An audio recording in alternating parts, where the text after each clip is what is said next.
Hey, what's up you guys? This is Rob from Gay Guy Plays, and today on the Quick Draw we're going to be pitching and catching when we take a look at the Halikar. So the Halikar is a jet-powered Grineer throwing mace, because, you know, throwing maces are totally a thing, right? However, its concept isn't the only unique thing about it. It also has in-flight homing properties as well as a chance to disarm enemies when thrown. Now, as we've seen in the past, unique mechanics can either be game-changingly good or incredibly awkward to use. So the question here is, does the new angle in mechanics make it or break it? Now, you can pick up the Halikar's blueprints in the market for 20,000 credits. But if farming Oxium isn't your cup of tea, you can always pick it up pre-built along with a weapon slot and a catalyst for 150 plat.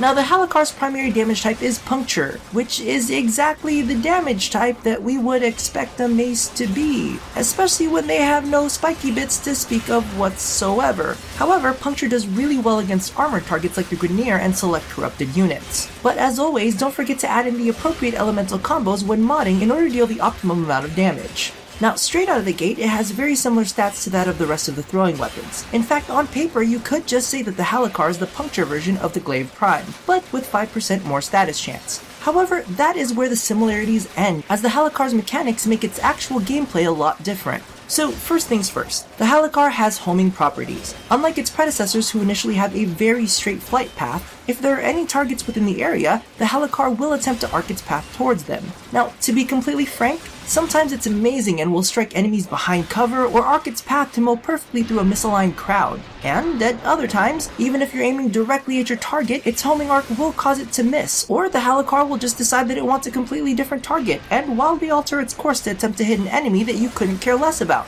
Or a Corpus security cam. It really fucking likes Corpus security cameras, don't ask me why.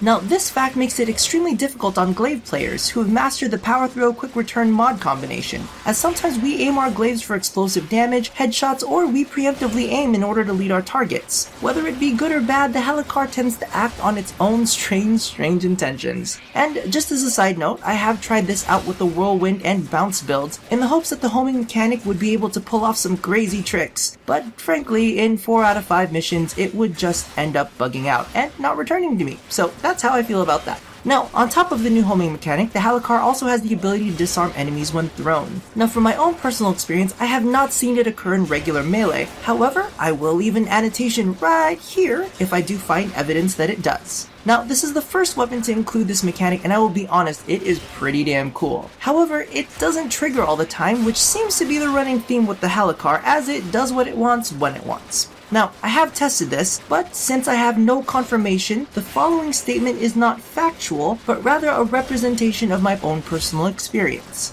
Its disarm rate does seem to increase with its status chance. Whether it actually is or not, I still can't confirm. Now, speaking of the way things seem, can we talk?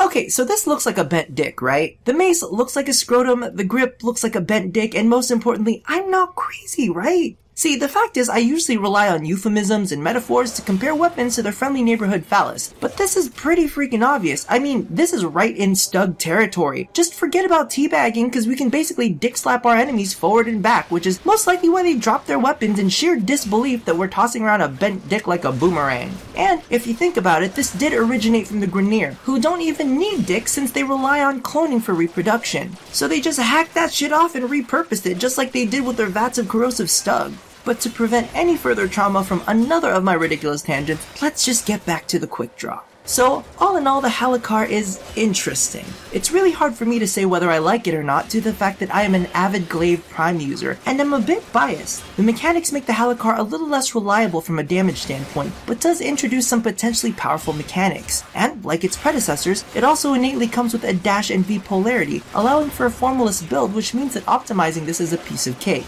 So, while the Halikar can be a bit much to take in, it does offer an interesting new angle to the typical play.